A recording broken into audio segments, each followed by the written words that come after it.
Então, vamos lá fazer a nossa revisão de sala. Eu sei que a gente falou muitas informações para vocês na aula de hoje, só que nem tudo é informação nova, né? Vocês estão ligados nisso. A gente vai fazer só uma revisão dos principais conceitos abordados, aí vocês vão lá para a atividade de sala e depois volta para a gente fazer a correção. Então, vamos lá para a nossa segunda parte da aula de número 28. Então, aqui nós estamos falando sobre reações de obtenção dos éteres e também falamos sobre as reações que ocorrem com os éteres. Para falar sobre isso, a gente fez uma pequena revisão sobre o que são essas substâncias, né? E a gente botou aqui o conceito, que são substâncias orgânicas que possuem o oxigênio entre os átomos de carbono como um heteroátomo. Então, como grupo funcional que caracteriza os éteres, nós temos esse grupo funcional genérico, aonde R pode ser qualquer grupo orgânico. E quando eu falo grupo orgânico, eu estou me referindo desde o metil, etil, propil ou qualquer outro desses grupos. Então, aqui a gente tem um exemplo que foi passado para vocês do que seria o éter. Observem o oxigênio aqui. Entre os nossos átomos de carbono, para um lado a gente tem CH3, que digamos que está representando o grupo R', e no outro lado nós temos o grupo CH3CH2, que estaria representando o outro R. Por isso que eu digo que R pode ser qualquer grupo orgânico, tá? E aí a gente tem o grupo funcional éter. Nós vimos, né, que o nome desse composto é o metoxetano. A gente pega o prefixo do grupo menor, ou seja, aquele que tem a menor quantidade de átomos de carbono, coloca lá o met mais o ox, por isso que fica metox, e depois dá o nome normal do outro grupo de maior sequência de átomos de carbono. Normalmente, como se ele não tivesse ligado a mais ninguém, que aí no caso deu o etano. Essa é a norma das nomenclaturas dos éteres de cadeia aberta. Mas a nossa aula ela foi basicamente voltada também aos éteres de cadeia fechada, que são conhecidos como epóxidos, aonde o oxigênio se liga aos átomos de carbono da cadeia, formando um ciclo, né? Também chamado de elo. Nesse caso, a nomenclatura ela é diferente. Eu vou colocar o nome epóx e depois o nome da cadeia a qual o oxigênio está ligado. Quando eu tenho só 2 átomos de carbono, como é esse exemplo aqui, a gente pode chamar simplesmente de epóxetano. Só que quando a gente tem de 3 carbonos para cima, nós temos que numerar e mostrar o número do carbono onde o oxigênio está ligado. Como nesse daqui, ó. Se a gente for olhar, o oxigênio está ligado ao carbono 1 e ao carbono 4. Por isso que ficou 1,4 epóxibutano. Olha outro exemplo. Nesse exemplo aqui, o oxigênio está ligado ao carbono 1 e ao carbono 3. Por isso que ficou 1,3 eboxibutano. E o último exemplo dos epóxidos, nós temos aqui um com 3 átomos de carbono. Mesma regrinha. Vejo o número onde o meu oxigênio está ligado e coloco lá no nome. 1,2 epóxipropano. Nós falamos também sobre os métodos de obtenção dos éteres. E aí a gente viu que nós conseguimos obter éteres pela desidratação intermolecular de álcools, ou seja, quando duas moléculas de álcool reagem entre si, fazendo a liberação de água e promovendo a formação de um éter, através da interação do oxigênio de uma das hidroxilas, que se liga diretamente a um átomo de carbono do outro álcool. e aí a gente tem a obtenção desse éter. E aí, pessoal, a gente encerra nosso resumo aqui da aula, nossa revisão. Você vai aí fazer a sua atividade e já já a gente volta para fazer a correção juntos. Estou aguardando vocês.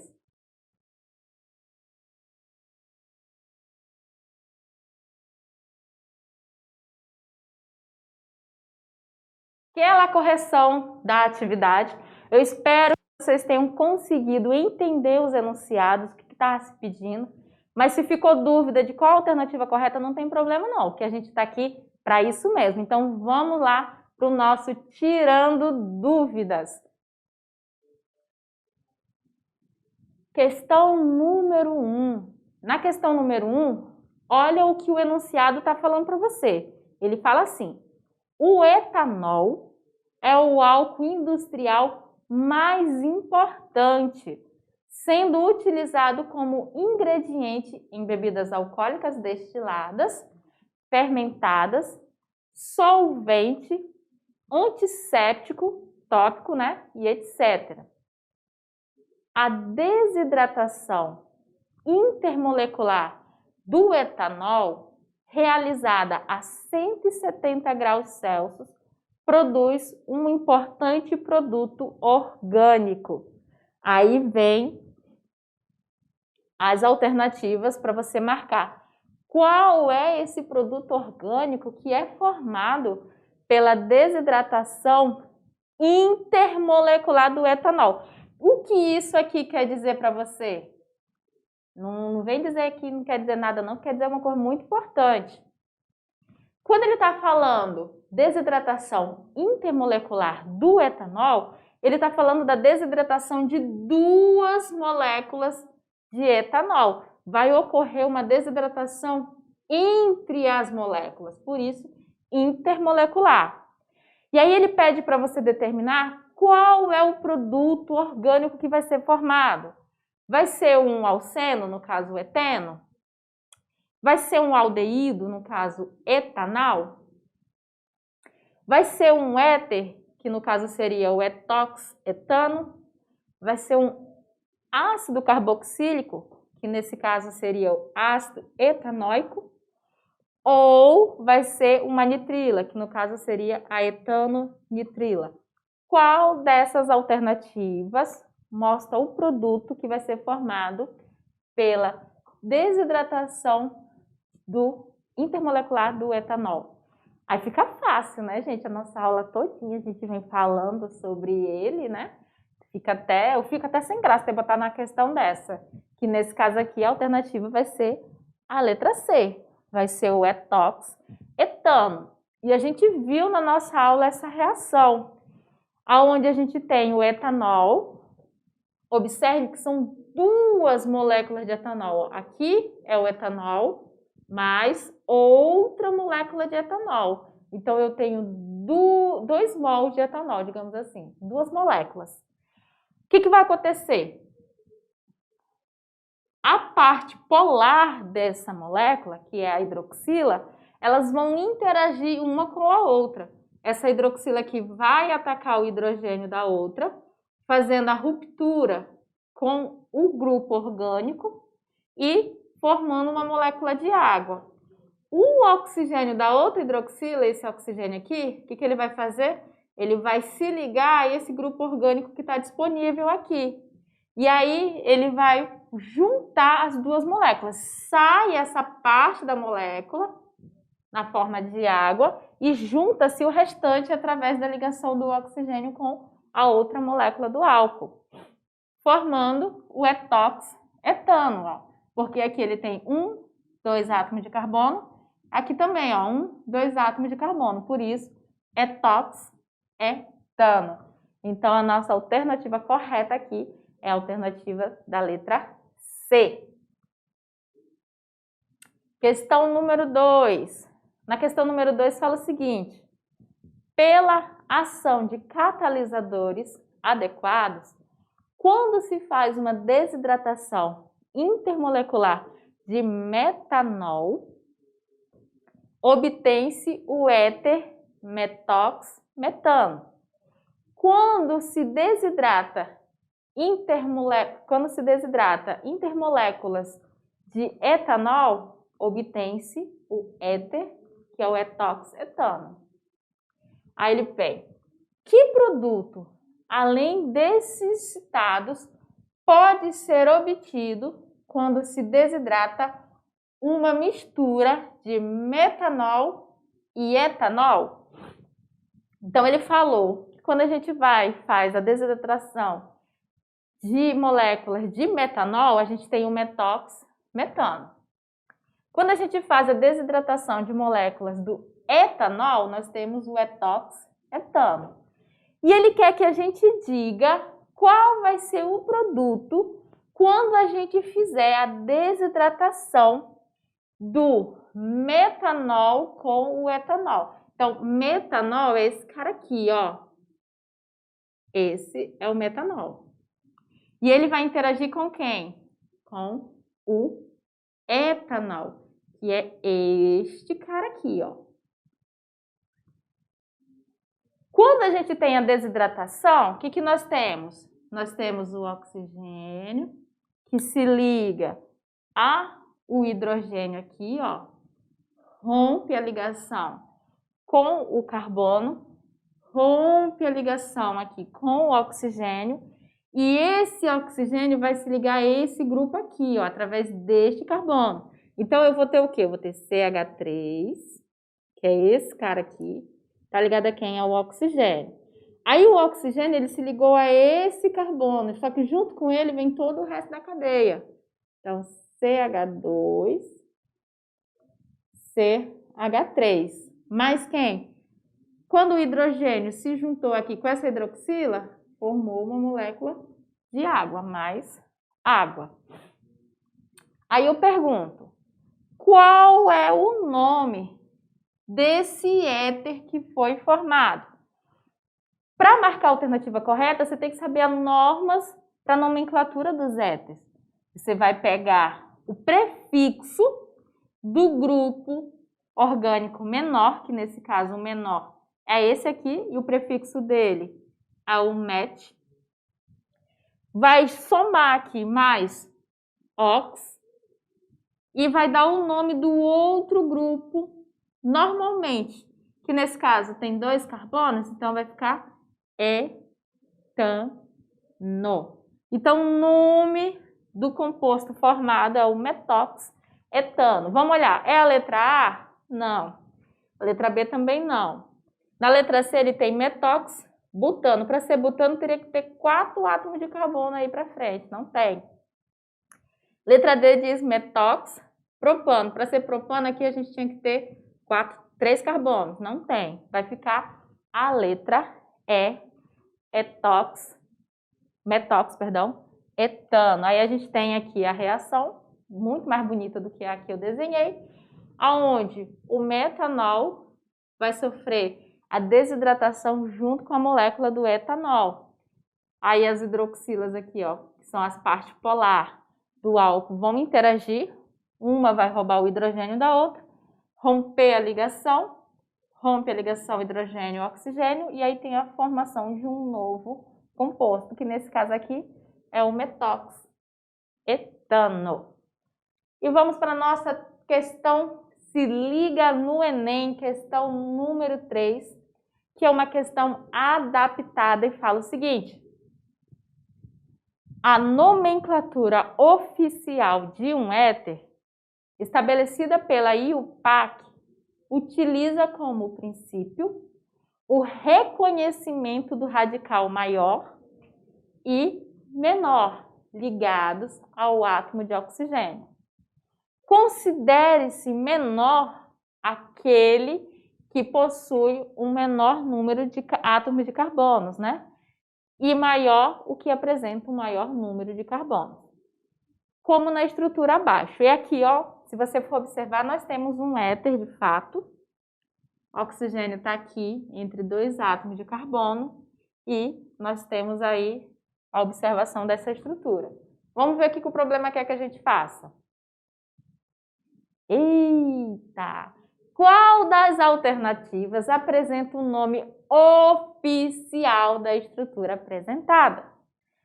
Para ter o nome oficial, nós temos que primeiro definir qual é o lado que apresenta a maior quantidade de átomos de carbono e o lado que apresenta a menor quantidade de átomos de carbono.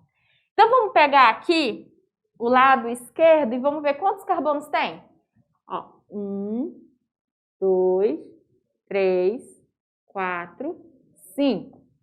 Agora, vamos ver lá do outro lado quantos átomos de carbono tem. Tem 1, 2, 3, 4. Então, a gente viu, né? A gente observou que este lado aqui é o que tem a menor quantidade de átomos de carbono. Então, a gente vai usar o prefixo dele para iniciar o nome do nosso éter. Só que qual vai ser o prefixo para esse grupo orgânico aqui? Tem 4 átomos de carbono, só que ele não é o butano. Tá, gente? Ele não é o butano. Ele tem o nome de terbutil, tá? Ele recebe o nome de terbutil. Por que terbutil? Porque o átomo que está ligado à cadeia é um carbono terciário, por isso terbutil, né, de terciário. E butil porque ele tem 4 átomos de carbono. Então, quando for observar a nomenclatura correta, você tem que lembrar que você vai usar de início o prefixo do nome do grupo menor. Então, aqui eu já sei que eu vou usar o prefixo ter, porque o ter não pode sair, e o but, né, para depois vir e colocar o ox, terbut. Então, você vai olhar em qual alternativa, qual delas respeita essa situação. Ó, a gente já vê que a letra A não faz isso, né? Outra alternativa que não faz também, ó, a letra C. Aí a gente fica entre a letra B, a D, e a letra E. Como que a gente faz para saber qual delas é a correta? A gente agora vai olhar o nome que vai ser dado a essa parte aqui. Você vai observar qual é a cadeia principal e vai dar o nome dela normalmente, como se ela estivesse sozinha na estrutura, não tivesse ninguém ligado a ela. Então, a nossa cadeia principal seria essa daqui, ó. Tem 3 átomos de carbono, ó. 1, 2, 3. O que mais que ela apresenta? Ela apresenta ramificação, ó. Metil. Metil. Concordam comigo? Não, mas tem que concordar, gente. Essa daqui ela tem ramificação metil no carbono 2. Então, se eu for olhar, vai ficar como? Só esse nome aqui, como se não houvesse o resto da cadeia. Vai ficar 2,2 de metil e o nome da cadeia principal. Propano. O que a gente vai fazer? Vai juntar, ó, vai ficar terbutox, ó. Aí, depois do nome terbutox, vai vir esse nome aqui. Bora ver qual alternativa apresenta? Olha só, na alternativa B nem traz ramificação, então ela está fora de cogitação. A letra D e a letra E traz ramificação, só que na letra E, ó, ele diz que está no carbono 1, os 2 metil. E não é no carbono 2. Então, a nossa alternativa correta é a letra D. Olha só o esqueminha aqui. A alternativa D é a correta. Essa parte que tem a menor quantidade de carbono é o terbutil, então fica terbutox. E essa parte onde está a maior quantidade de átomos de carbono, a gente dá o nome da cadeia normalmente. Esse aqui é o propano, ó, tá de vermelho circulado. E aí nós temos a ramificação metil e metil, aonde? No carbono 2. Por isso que ficou esse nome aqui. Tranquilo? Talvez nem tão tranquilo assim, né? Mas essa foi a nossa aula de hoje. Espero que vocês tenham gostado das explicações. Foi uma aula até que razoavelmente leve. E ainda não acabou, né, gente? A gente tem mais aula pela frente e eu espero vocês nas nossas próximas aulas.